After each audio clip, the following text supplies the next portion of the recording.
सरस्वती, तू इथे आहेस होय?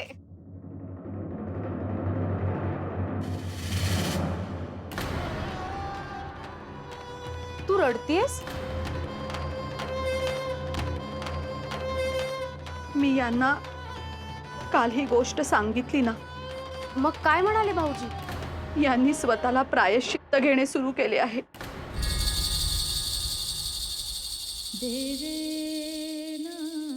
मला वाटलेच भाऊजींना नाही आवडणार. आता मी काय करू ग सरिता? हे बघ, भाऊजींचा राग शांत झाला की होईल सगळं पहिल्यासारखं. नाही, यांना मी ओळखते. यांनी एखादी गोष्ट ठरवली तर मग त्याच्यात बदल होत नाही. सरस्वती, कालपासून माझ्या डोक्यात एक गोष्ट घोळतेय. ती सांगू का तुला? अगं, 12 वर्षानंतर मी पुन्हा येईन असं ते योगी म्हणाले होते ना.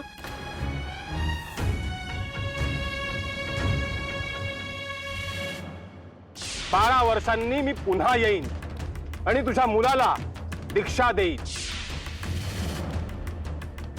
ते 12 वर्षानंतर परत आले आणि मुलगा कुठे आहे विचारले तर?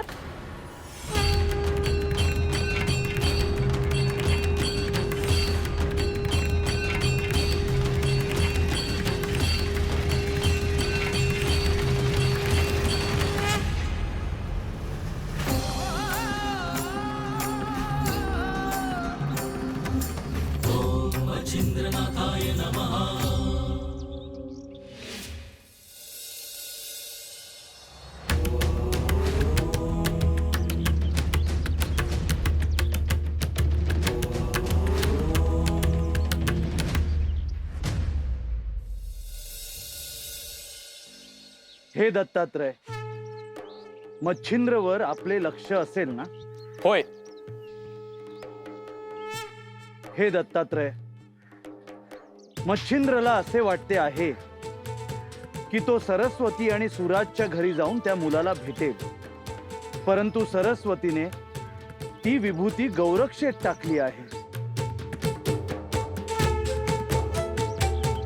तुम्ही म्हणत आहात ते सत्य आहे. मच्छिंद्रला हे ठाऊक नाही की सरस्वतीने त्या मुलाला जन्म दिलेला नाही. त्या गौरक्षेत एक अग्निकुंड धगधगत आहे याची कुणालाच कल्पना नाही. आपण मच्छिंद्रला त्याचा कोणताही संकेत देऊ नये अशी माझी इच्छा आहे. तुम्ही म्हणतात तसेच होईल. मच्छिंद्र तेथे पोचल्यावरच सत्य काय आहे ते त्याला कळेल.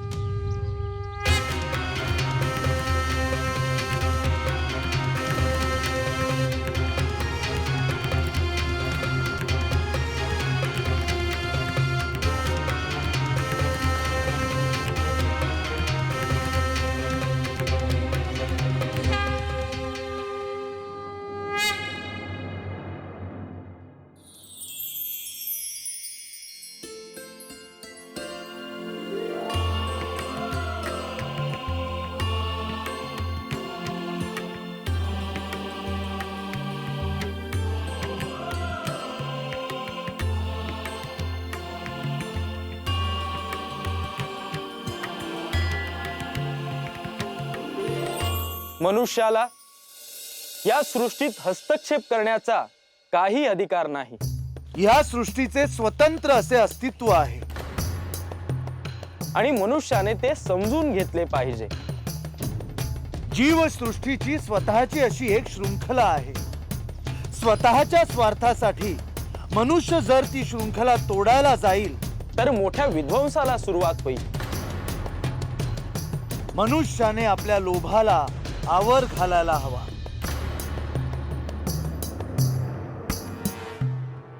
गुरुदेव, हेच शब्द ह्या आधी मी ऐकल्यासारखे वाटत आहेत. मनुष्याला बोध नाही की तो ह्या जन्माच्या आधी काही जन्म फिरून आलेला आहे. तो वेगवेगळी शरीर वेगवेगळ्या जन्मात धारण करून आलेला आहे. हेच शब्द गुरुदेव, हेच शब्द मी निश्चितच ह्या आधी नक्की ऐकलेले आहेत, परंतु कुठे ते आता आठवत नाही. मग आठव पाहू.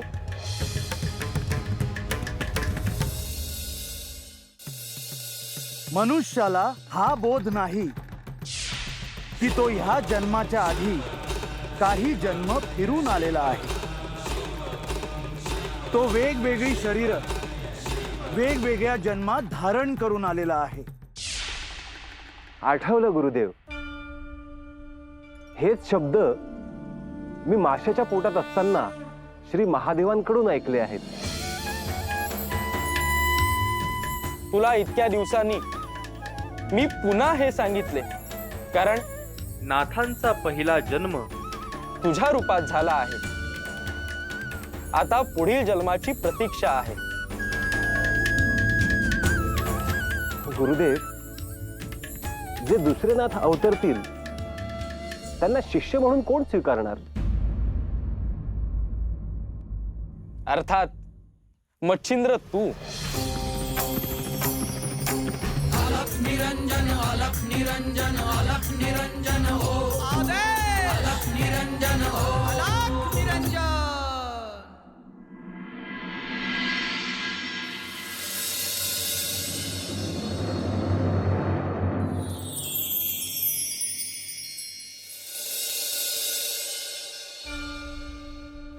मच्छिंद्र, गोदावरी तीरावर तू एका दाम्पत्याला विभूती दिली.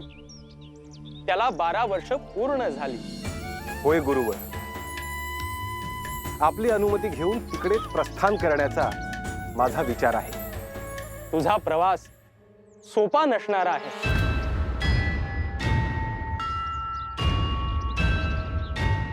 तुला जरी त्रिकाल ज्ञान असले तरी काही गोष्टी गुप्त आहेत. भविष्याच्या गर्भात काय वाढून ठेवले आहे त्याचा तुला प्रत्यय येणार आहे. मी सुद्धा त्या मुलाला भेटण्यासाठी उत्सुक आहे गुरुवर. तो कसा दिसत असेल, कसा बोलत असेल, हा विचार मी करत आहे. नाथ परंपरेमध्ये तुझ्यावर जे दायित्व आले आहे ते मोठे आहे. त्या मुलाच्या येण्याने तुझ्या खांद्यावरचा भार कमी होईल.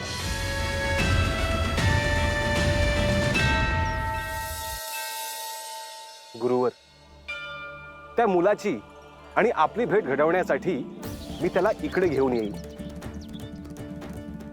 तुम्हीही त्याला आशीर्वाद द्यावा.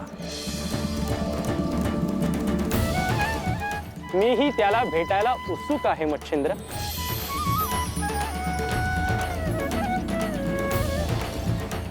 गुरुवर, सुराज आणि सरस्वती या दाम्पत्याकडे जाण्याची अनुमती असावी. शुभम भवतु.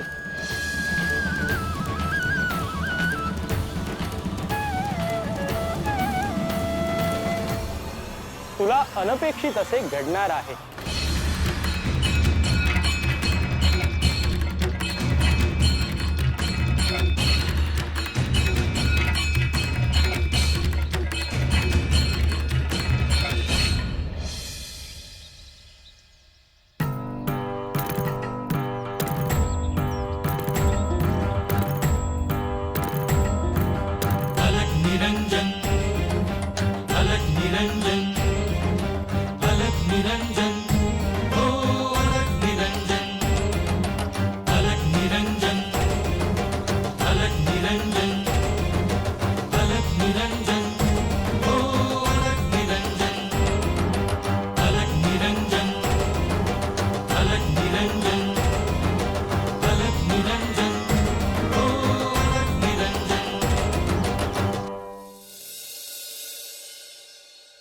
भस्मांकित शिव स्वरूप ललाटी शोभते त्रिपुंड सिद्ध योगी वितरागी धग धगते तेज कुंड.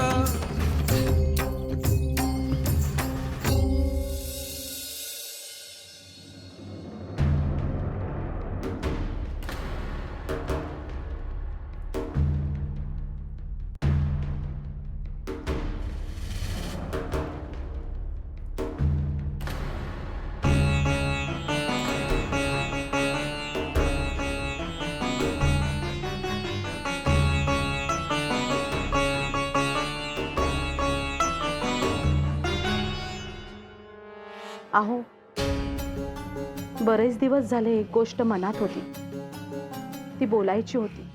कोणती गोष्ट? आपण आता काशीला जाऊन येऊयात का? पुन्हा पाय थकल्यावर शक्य होणार नाही. आयुष्यात एकदा तरी काशीला जाऊन यावं असं म्हणतात. गंगे स्नान केल्यावर सगळी पापं धुवून निघतील.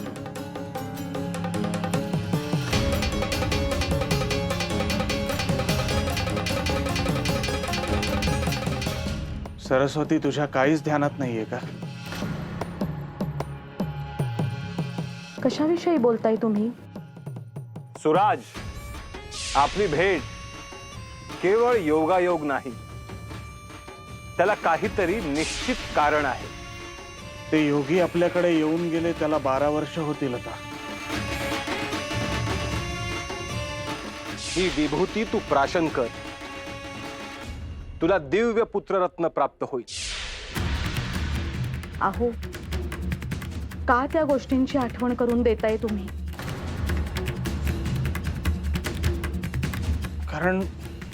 कारण मला असं वाटतंय की ठरल्याप्रमाणे ते योगी पुन्हा येतील.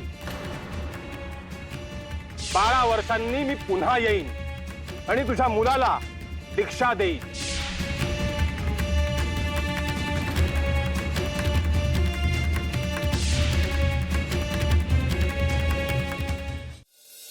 नाही, मला नाही तसं वाटत. हे बघा, आता झालं गेलं सगळं गंगेला मिळालं. आयुष्याच्या संध्याकाळी काशीला जाऊन यावं ही एकमेव इच्छा आहे माझी. आणि तुम्ही दुसरंच बोलता आहात. सरस्वती, मला असं वाटतंय की ते योगी एकदा येऊन जाऊ दे, मग जाऊ हवं तर आपण काशीला.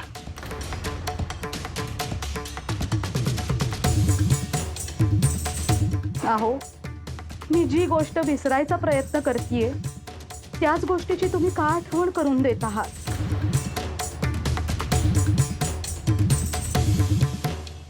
ते योगी अचानक जर तुझ्या समोर आले तर त्यांना काय सांगशील? काय उत्तर देशील?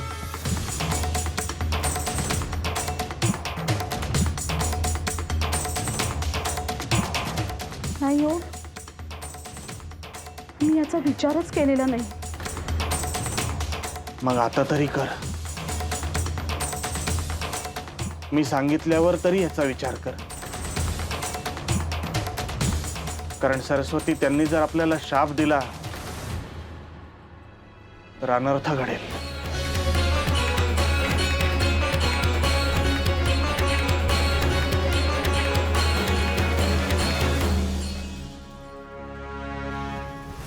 भस्मांकित शिवस्वरूप ललाटी शोभते त्रिपुंड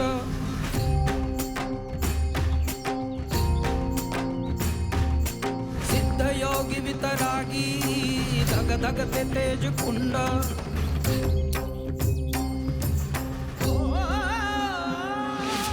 अलख निरंजन अलख निरंजन अलख निरंजन हो अलख निरंजन अलख निरंजन अलख निरंजन हो अलख निरंजन अलख निरंजन अलख निरंजन हो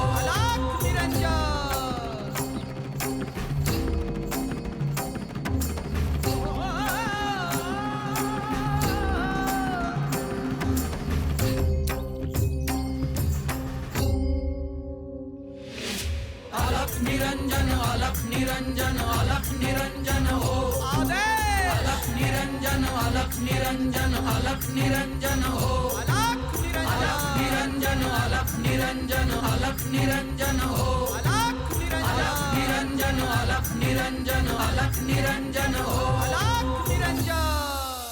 मच्छिंद्र, 12 वर्ष हा खूप मोठा काळ निघून गेला आहे. तू ज्या स्त्रीला विभूती दिली आहेस तिथे तुला आता जायला हवं. त्या विभूतीचे काय झाले हे तुला आता पाहायला हवे. ज्यात चैतन्य सामावले आहे त्या विभूतीने आता काय आकार धारण केला आहे हे तुला पाहायला हवे.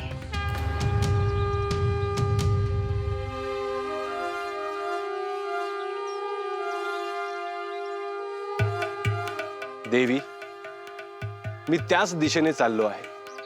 तो दिव्य पुत्रा कसा आहे तुला माहित आहेच. मीही त्याच्या दर्शनासाठी आतुर झालो आहे.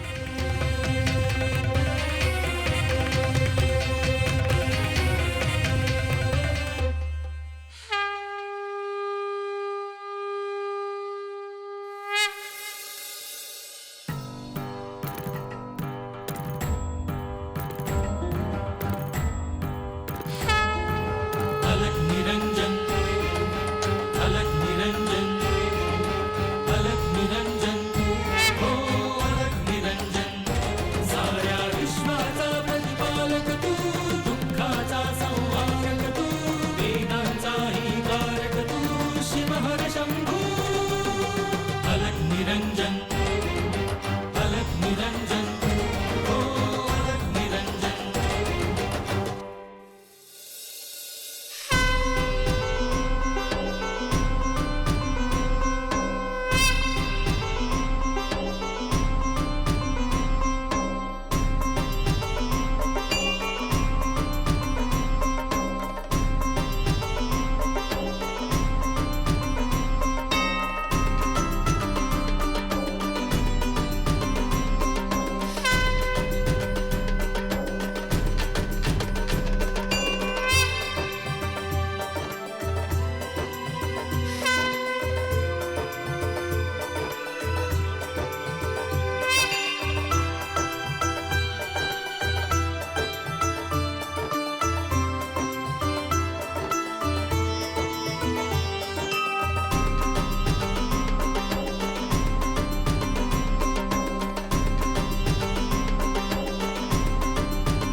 माते, आज पुन्हा 12 वर्षांनी ह्या गावात आलो आहे. तुझ्या पोटी ज्या मुलाने जन्म घेतला त्याला दीक्षा द्यायची आहे.